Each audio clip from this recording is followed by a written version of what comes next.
Well, there were multiple rallies held in cities across Australia yesterday, both in support of Palestinians and Israelis as well. Now, the pro-Palestinian rally in Melbourne was the largest. About 10,000 people attended that. That began at the State Library of Victoria and finished up at the State Parliament, where police were stationed.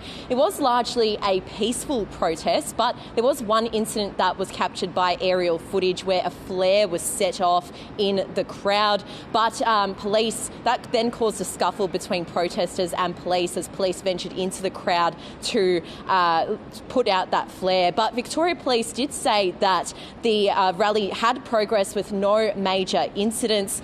There were a few speeches made at that rally. One included a Palestinian woman who told the crowd that what her people were feeling was pain, anger, outrage and betrayal. And the crowd shouted shame as she said that blood spilled in Gaza was seen by the world to be less than that blood spilled in Israel. Natasha, there were rallies across the country as well. What happened?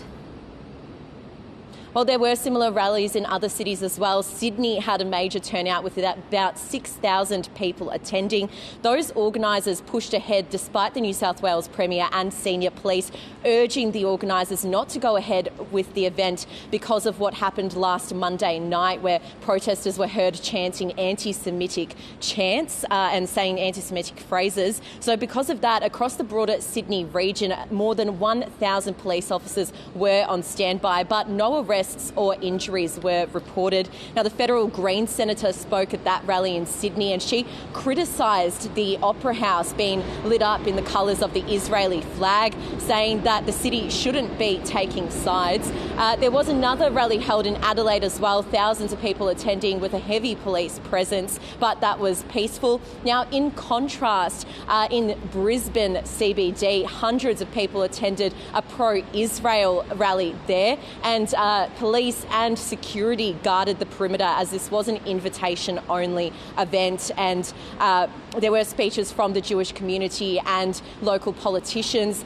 They were saying that the Jewish community in Australia was feeling unsafe and concerned about what they're saying is some hatred that they're seeing towards the Jewish community at the moment. And they reminded the crowd as well that the amount of Jewish people that have been killed in Israel is at a scale that hasn't been seen since the Holocaust, Karina. Natasha Shapova reporting.